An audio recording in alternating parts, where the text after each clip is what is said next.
Allergy হলে কোন কোন খাবারগুলা খাবেন না? নাম্বার 1, ইলিশ মাছ, চিংড়ি মাছ, গরুর মাংস, ডিম, ডাল, পুঁই শাক, মিষ্টি কুমড়া। তাহলে তো আপনি একসময় পুষ্টিহীনতা রোগে ভুগবেন। কারো কথাবার্তা শুনে যদি আপনি এই খাবারগুলা বন্ধ করে দেন, তাহলে কি হবে? আপনি পুষ্টিহীনতা রোগে ভুগবেন। আমি বলবো, আপনার যদি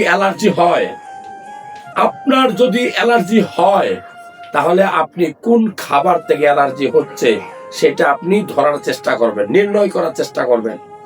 অলরেডি 700-800 প্লাস মানুষ এই মুহূর্তে আমার লাইভ দেখছেন।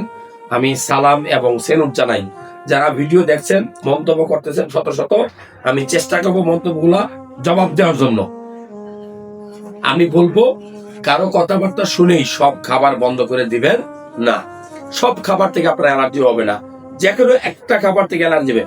এমনও মানুষ আছে গরুর মাংস 3 বেলা খায়, কোনো অ্যালার্জি হয় না, কিন্তু একটা কলা খায়, কলাতে অ্যালার্জি হয়ে যায়।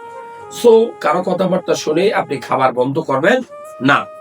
নাম্বার 2, আপনি কোন পরিবেশে থাকেন?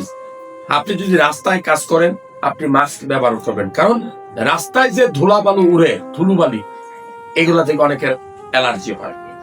আপনি যদি পুরানা জামা কাপড় ধুইতে যান, পুরানা জামা কাপড় আপনি গায়ে দেন, একটা ঝাড়ি মারেন, দেখবেন যে ওখান থেকে ডাস্ট অ্যালার্জি আপনার নাকে ঢুকে আপনার অ্যালার্জি হইতে পারে। এটাও কিন্তু পরিবেশ থেকে হয়।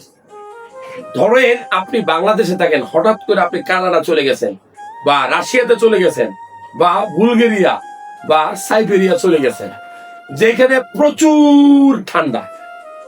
এখন হঠাৎ করে আপনার দেখবেন যে অনেকের শীতকালে কিন্তু অ্যালার্জি হয়, অনেকের কোল্ড অ্যালার্জি আছে, ঠান্ডা অ্যালার্জি হয়, অনেকের ডাস্ট অ্যালার্জি আছে, ঠিক আছে, ময়লা ঢুকে আপনার অ্যালার্জি হতে পারে।